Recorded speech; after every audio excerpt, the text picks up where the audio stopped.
Mogambo, who's like the supervillain of this classic Bollywood film called Mr. India from 1987. He's got his catchphrase that everyone knows really. It's Mogambo khush hua, which means Mogambo is pleased. But he's not pleased because, you know, he's like found some dessert left over in the fridge.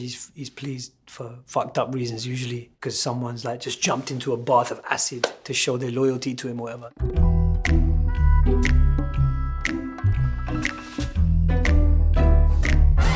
As a brown guy, you turn on the news and the only narrative about you is that you're unwanted, you're a piece of shit, you're a terrorist, you're a troublemaker, you're whatever, So I wanted to kind of make an anthem. I wanted to make something that's defiant. It's something for my people, but for me. And when I say my people, I don't just mean people who look like me. I mean anyone who feels like they're, being undervalued or unwanted right now. If anyone makes you feel unwanted, fuck them. Don't make me smash your melon up. Try throwing a shade of melanin. Bona fide, like 7-Up. They're too sweet, I put the lemon in. I'm out here doing kind of pieces of work that are seen by lots of different people, but doesn't mean I'm trying to, package it and keep it sweet. We are a little bit bitter, so I put the lemon in. They put their boots in our ground. I put my roots in their ground.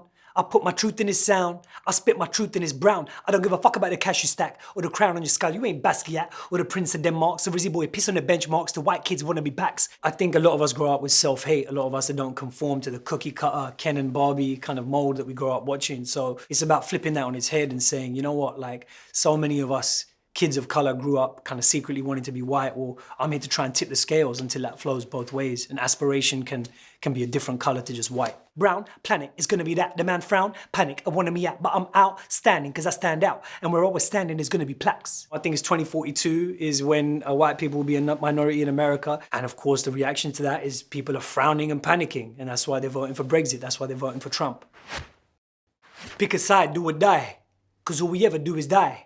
They either bomb us or it's suicide. With a doner meat, don't you want to try? If you turn on the TV, 9 times out of 10 when you see a brown guy on it, it's either they're being bombed or they bombed someone. So when people say, you know what, there's a cultural war going on and you got to pick a side, where it's like, well, what side do you want me to pick? Either side I pick, I'm either killing people or I'm being killed. So in either of those outcomes, we just end up as the kebab meat with the dead meat to feed people's appetite in this war that's going on. Woke up to a war. Why you want to beef with your own like?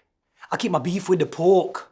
Why you bring a tweet to a gunfight? We're in a time when everyone's trying to be woke, and that's cool, that's really welcome, but sometimes you get so woke, you're just beefing with your own. Your style of combat is meaningless because there's a real war going on and you're just coming out with tweets, self-righteous tweets. They want to kill us all, but they can't kill us all. They call me cockroach, but I'm cocky not broke, and my cocky just grow when they kick us in the balls. There's a lot of headlines saying about immigrants are basically cockroaches and insects, and like Prime Minister David Cameron at one point said that there's like swarms of migrants coming into Britain and describing us like insects. So you might call us cockroaches, but really, when all's said and done, cockroaches will outlive humans. This is for the mosque and the mosh pit. We ain't got shit, but we got this. London Stani boss shit.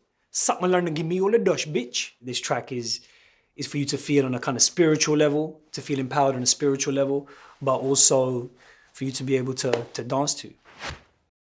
They want to kill us all, but they can't kill us all.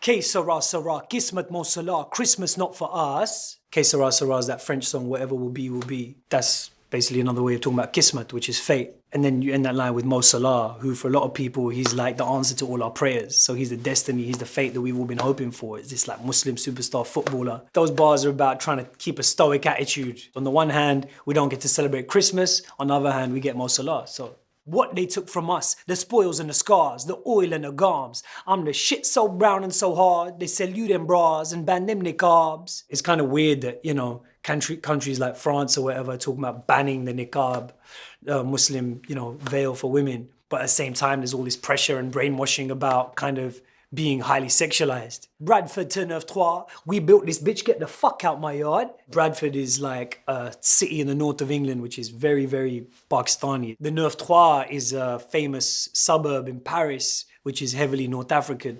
And it's this idea of like Pakistanis or North Africans, these all kind of children of empire, we really built this society. So don't tell us that we're unwanted. Get the fuck out of my yard. They say the airport search is random, but if it's always me, it ain't random. They won't let me go without a ransom. They want selfies, shout out the fans them. A couple of times I'd get stopped and have my suitcase open and they search me and they pull me to one side, the people searching me were my fans, were quoting my bars back at me, which is kind of surreal. And the feds all annoyed because I'm jet set. Yeah, they say the East is East and the West West, but my voice led my people off the deathbed.